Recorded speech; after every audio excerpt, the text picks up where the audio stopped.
Sure. I mean, I often start school visits with saying something about being a writer. I ask kids if to raise their hands if they want to be a writer. A lot of kids often raise their hands, and sometimes I can tell kids want to raise their hand, but they don't. And I tell kids it's never too early to decide to be a writer. You can be in first grade or fourth grade or sixth grade. But on the other hand, it's never too late to decide to be a writer, because I'm a good example of someone who hadn't really thought about writing books for children until my mid-40s. I was a writer of different kinds of things. I write professionally because I'm an advertising executive. I do commercials for Broadway shows in New York City. I've written a musical. I've written a couple of screenplays that got sniffed around by Hollywood and then ultimately tossed away like so many others. I've written humor pieces for magazines and newspapers, but I had never written a novel, and I'd certainly never written a children's novel or a middle grade novel until I was in my mid-40s. I had kids of my own, and I struggled to get them to read. And I kind of looked around for a book that I thought would attract kids like my own kids, reluctant readers, but reluctant readers who are otherwise great kids, funny, smart, entertaining kids, because kids who don't like to read are just as awesome as kids who do like to read. And I couldn't find them. I found a lot of books about children who don't like to read, but they're usually serious books. They're usually books about kids who are having troubles at home or troubles in school, troubles with a friend, troubles with family. And sometimes the manifestation of those troubles comes out in not wanting to read or not wanting to learn. And these are great books. They usually end happily and with an uplifting story about the child discovering how reading can help and improve their life. And I loved those books, but it wasn't really the kind of book I was looking for. And once I realized I couldn't find it, I decided to try to write it. And that was how my first book, my first Charlie Joe Jackson book, came about, through the struggle of getting my own kids, Charlie, Joe, and Jack, to read. And that is, for my money, the definitive book for encouraging children who don't want to read to read. I mean, it's all there in the title, Charlie Joe Jackson's Guide to Not Reading. Yeah. And it is, yeah. I think about that book to this day since I first reviewed it, and I chuckle about it every so often. If I come across a passage of my own that's difficult, I think, well, I've already lost the Charlie Joe Jacksons of the world.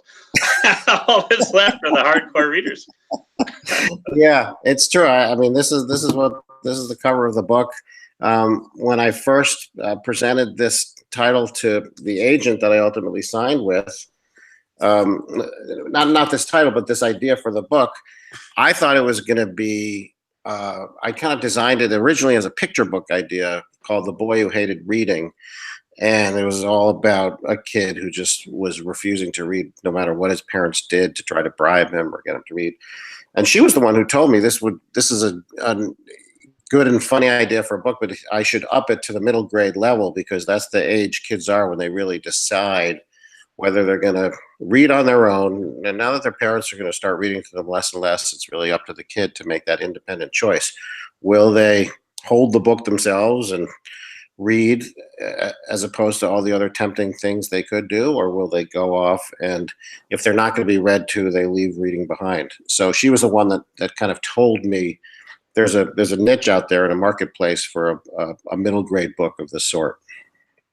Obviously, it was a smart call, because this has spawned numerous sequels plus some spin-offs. Yeah. How many sequels are there now? There are there's 6 Charlie Joe Jackson books altogether, and there are 3 spin-offs. There are books that are based on friends of Charlie Joe's. You've got Katie Friedman, who's his best friend, which was the first book I wrote from a girl's point of view. So that was a fun, interesting challenge. There was one of the Charlie Joes before the Katie Friedman book had excerpts written / narrated by Katie, because Charlie Joe was getting lazy and he wanted Katie to do some of the work for him. And brilliant technique. Just layer that right in. Yeah, I did. Her book is called Katie Friedman Gives Up Texting, and that's a book about Katie giving up her phone for a week and getting 10 of her friends to give up her phone for a week. That was my cautionary tale about phone addiction, because, again, looking in my own household for inspiration, I saw my 3 kids were getting more and more addicted to their phones. not to leave myself out of it, I too have my issues with phone addiction, screen addiction. I think we all do. So that was what the Katie Friedman book. Pete Milano was a friend of his, and he got a book about getting cast in a Hollywood movie called Pete Milano's Guide to Becoming a Movie Star. And Jack Strong Takes a Stand is a book about his camp friend, Charlie Joe's camp friend, Jack Strong, who is tired of being overscheduled and being shunted from activity to activity by his parents, and he finally gets fed up and goes on strike and refuses to get off his couch. So those were the 9 books that kind of make up the world of Charlie Joe Jackson. And how, well, I've got a bunch of questions about Charlie Joe Jackson, so let's just start there. Yeah. I guess first question that comes to mind, how did you initially overcome, or did you have to overcome any objections with librarians, teachers, people that you want to be your partners in helping to promote the books, who might say, well, wait a minute, Guide to Not Reading, I don't want my kids reading that. I want them to read more. So obviously you did overcome, as evidenced by the fact that the series you've been so prolific and the series has continued to be successful for you. So how were you able to navigate that, or was it an issue? It was a little bit of an issue. There was, librarians and teachers and people in the kid lit community by and large have a great sense of humor, and they kind of know that this was I was trying to engineer some reverse psychology here by, I tell people that the title, I wanted a title that would pass the bookstore test, essentially, meaning if I took my kids into a bookstore or a library and they did what they usually did, my own kids or kids like them, where they just find an excuse to not want to pick up any book. No, too long, I don't like the cover, the title. If they see a book about how to avoid other books, it might at least stop them in their tracks because it's so odd and unusual. And to get a kid to read a book that promises to teach them how to avoid other books obviously sounds counterproductive, but if the reverse psychology plan works, they read this book and they realize, even possibly without consciously realizing, that it's an entertaining novel. It's a story with characters and situations, and it's got comedy, it's got a little bit of heart, it's got a little bit of a slight little message thrown in there, although, gosh, I hope it's not too heavy-handed. And then by the time they finish the book, they've kind of forgotten that they'd originally picked it up as a way to avoid books.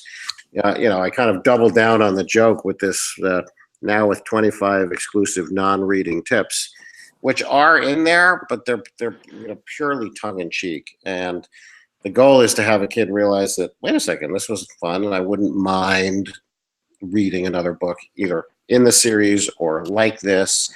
And almost all the librarians and teachers I encountered were right down with that. There was the occasional note I would get, or review on Goodreads or something, that would say, I don't understand, why would I pick up a book, or why would I encourage my students to read a book about how to avoid books? But those were the outliers. By and large, the community was supportive.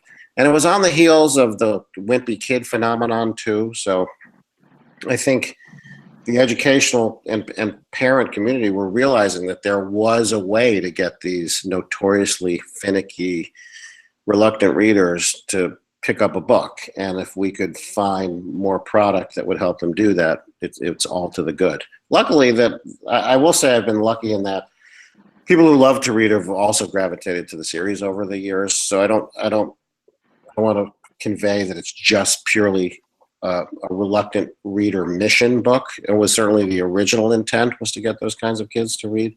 But over time, Charlie Joe himself grew, and he himself did learn actually to enjoy the act of reading on occasion. And by the time the series ended, it was just, to me, kind of a good old-fashioned middle grade series with characters kids hopefully enjoy and wanted to see change and grow over time. It's a bit of a dirty trick, kind of, sort of, as well, because it starts off with very short chapters, lots of illustrations, and then as you go on, it's like a snowball rolling down a hill. You put in a little bit more narration, a little bit more plot complication, and we're still laughing at Charlie Joe and his plans to not read. But by golly, about midway through, reading a book or enjoying a story. I hope so. From your lips to God's ears, as they say.